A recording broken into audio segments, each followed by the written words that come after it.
Welcome to Commending and Contending, a podcast of the Gospel Coalition Australia. I'm your host, Jonathan Holt. The Gospel Coalition Australia exists to encourage and assist Australian Christians to remain convinced of the truth and power of the gospel, to commend and contend for the gospel in our lives and our ministries, and to foster connections between individuals, churches, and other ministries so that we can most effectively advance the gospel in Australia. Joining me today is Karen Beilharz. Karen, welcome to the episode. Thanks for having me, Jonathan. And now, for those of us who maybe haven't come across you or met you before, Karen, just tell us a little bit about yourself. Right. Well, I work as an executive assistant for the Centre for Christian Living and for the Priscilla and Aquila Centre at Moore Theological College in Newtown, Sydney. And that involves a whole range of different things. That's part of what makes the job fun, like event management. And I also look after their podcast, which is just most boringly called the Centre for Christian Living podcast. I'm also a writer of comics and occasionally prose, and every now and then I do editing professionally, but that's sort of a rare case. And the most fun happens when I get to edit comics. Every now and then a comic friend will send me a project, which is really, really fun. I am married. Interestingly, I've been married for over half my life now. And my husband and I have two girls who are well into the tween stage, and with everything that entails. You have to think sort of inside out sort of territory. And how has God been encouraging you recently? Just his faithfulness, I think. I know that sounds really trite, but lately, just with everything that I've been reading. So in the mornings at breakfast, I read the Bible with my girls, and we're reading through Genesis. I actually thought, oh, we'll start reading the proper Bible, not the kids' Bible. And then in my personal Bible reading, I've been reading 1 Kings and 1 Chronicles. In Bible study, we're doing Sermon on the Mount, and then in church, we're doing Acts. And just reading those different parts of the Bible have all been working together to remind me of God's great plan for salvation and how it unfolds through the pages of the Bible to bring sinful humans like myself into a relationship with him again through Jesus' work on the cross. And I think in the day-to-day stuff, like just doing the school run, keeping the household running, working at my job, doing my creative stuff, trying to keep the wheels from falling off everything, it's really encouraging for me to remember that this life that I've got now is only a small part of the grand sweep of history, and the frustrations and the trials that I'm currently going through are just temporary in a lot of ways, because yes, one day it will all come to an end. We're in this point now where we're waiting for Jesus to return, but also Christ to be glorified. And it's just really encouraging knowing that God has been working throughout history all this time, and he will bring his purposes to fruition.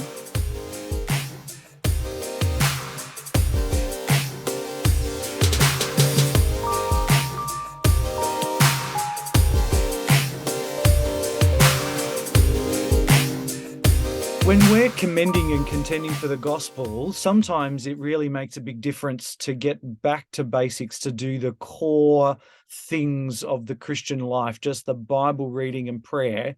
But honestly, Karen, often for Christians and people who've been Christians for a while, Bible reading and prayer can just slip off, can become mundane, can become very ordinary. Why do you think it's so important that we keep doing those habits? Yeah, it's important because that's how we keep growing in our relationship with God. Even though it sounds a bit mad in a sense to keep reading the same book over and over, keep doing the same things over and over, but God really uses his word to grow us in the faith to spiritual maturity. And prayer is that privilege that we have to be able to, participate in his work in the world, in advocating not just for ourselves, but interceding on behalf of other people, of bringing concerns about the world, about God's work in the world to him. It's a great privilege and it's a wonderful thing. And I think it also, in this day and age, because we're so focused on the self, it's good to have that focus taken off us for a while and to remember, oh, actually, this world is not about me and about what I'm doing and about people paying attention to me and whatnot, but about what God is doing in the world, about his work in people, which is always really encouraging to hear about. Like when you talk to people at church or when you meet other Christians and you find out what God's been doing in their lives, it's just it's just really wonderful. And so Bible reading and prayer, I think, is just that core part of remembering God is at work. God is, as we say, God is living and active. He's not a dumb God or a mute God or a dead God. He is a living and, maybe not breathing, but, he is alive. He is at work. He is with us. And yeah, as you read the Bible, you hear his voice. And as you pray, that reinforces that relationship that you have with him. And when it comes to kind of talking with other Christians about their Bible reading and prayer, we often can feel a little bit guilty, or we maybe want to avoid the topic because we're not sure what kind of answer we're going to get. How have you found you're able to raise those kind of conversations about the Bible reading that people are doing or how their prayer life is going in a way that actually encourages them rather than makes them feel like they're being judged or tested? Oh goodness, I don't think I'm very good at this at all.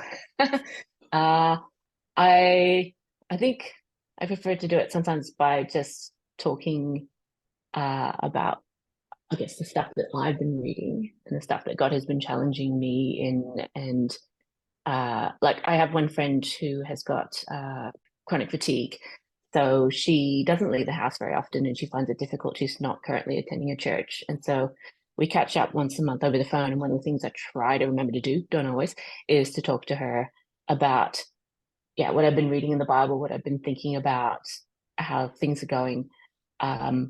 Yeah, just so that she has that kind of fellowship that she's currently not getting anywhere else, and who, like, I don't think anybody else would necessarily be talking about that sort of stuff with her.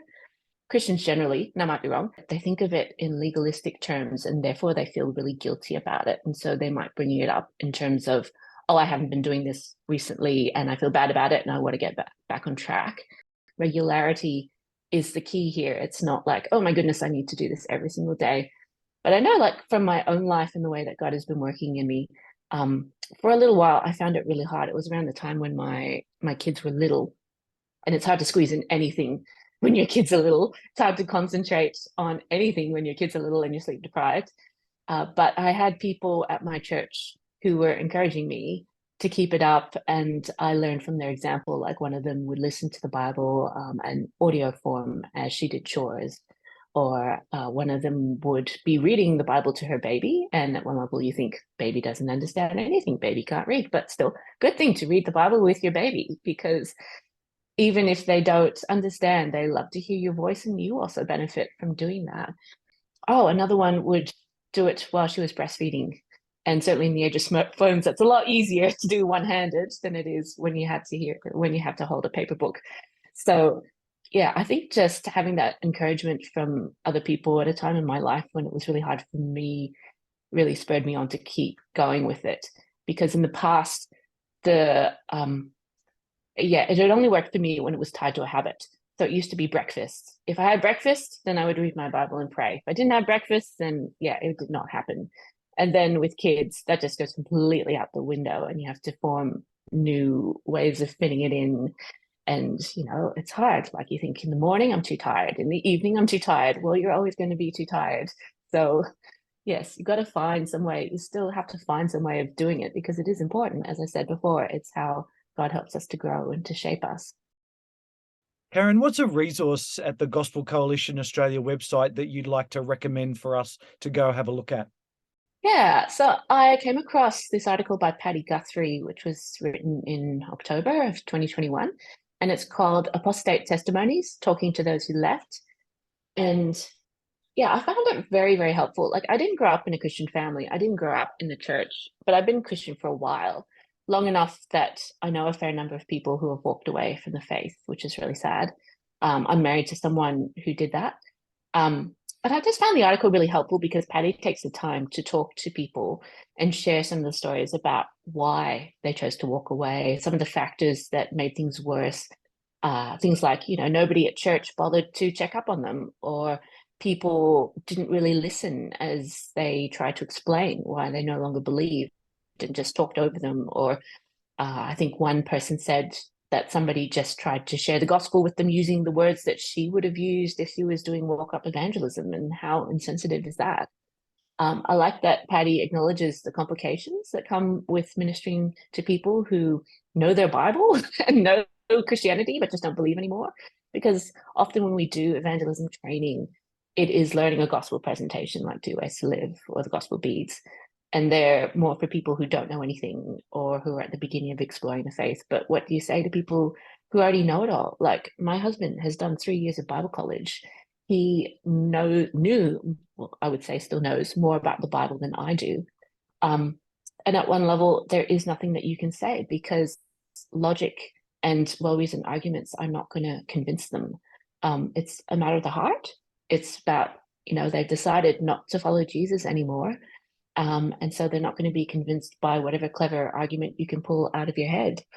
But at the same time, there's room for listening. There's room for, trying to understand where they're coming from, trying to meet them where they're at, maybe gently pushing back when you think that God's word has something to bear on the topic at hand.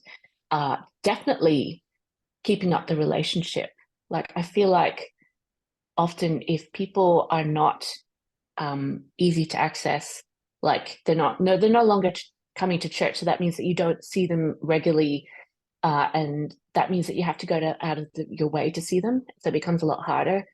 It is hard, but it's worth keeping up those relationships. And everybody's busy, but at the same time, there are ways, I think, of doing that. And certainly that's one of the things I like about my PrayerMate app is that it will bring up someone to pray for who I haven't thought about for a while. And then that makes me concerned about them. And then sometimes I'll go, oh, right, I should actually get in touch with this person. We should get together for a meal or hang out or whatever it is. And it's not because, oh my goodness, I'm on this mission to convert them back again, but more, no, I still want to maintain the relationship. I still want them to know I'm their friend and I'm not just a friend because they're Christian or because they're not Christian.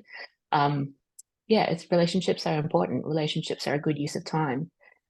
Yeah, so I think that as we keep on moving through the Christian life and we keep encountering people who used to be Christian, it's good for us to be prepared for this sort of thing and to know how to handle this sort of situation, because it's not like you become a Christian, everything is hunky-dory, everybody continues on this trajectory forever until we die or Jesus returns. We can't just remain complacent in the faith. So going back to what I said about Bible reading and prayer, we still need to grow towards godliness and maturity. So I think about that verse in Philippians about how Paul encouraged us to work out your own salvation with fear and trembling, for it is God who works in you both to will and to work for his good pleasure. There is an element of that, which is us, which isn't a salvation thing, but we need to be active in the faith. We can't just be passive.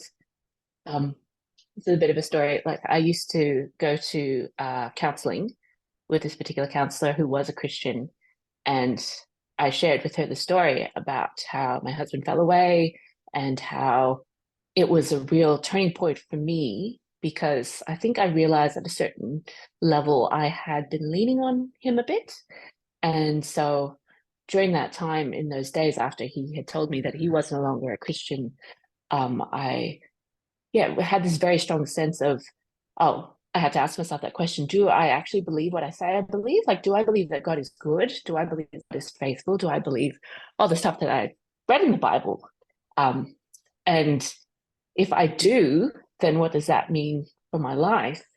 And I'm very sad that my husband is no longer Christian, but at the same time, I know the effect that it's had on my faith in making me cling more to Jesus and to keep on coming back to God's word, keep on gathering with God's people, because I know it's important, because I know that if I don't do these things, that I can be in danger of drifting too as well, like despite my best intentions. Christian women, particularly Christian women who are married, should remember that, like, even though they're tired, the Bible is hard sometimes, hard to understand. It can be that their heads are so full of the to-do list and everything and all the concerns, it can be hard to make that time. But it's still important. Like, I would encourage Christian women to make that a priority, because it is so important, and you can lose your faith, and that is, devastating if you do. Thanks, Karen, and thanks for sharing that with us. We'll put a link to that resource in the show notes of this episode. Karen, thanks for being with me today on Commending and Contending. Thanks for having me. This podcast is made by the Gospel Coalition Australia. You can help us. You can share this episode with perhaps people at church or other Christian friends you know. You can also help by going to our website, making a donation to TGCA to grow the networks of Australian voices speaking the gospel to Australians.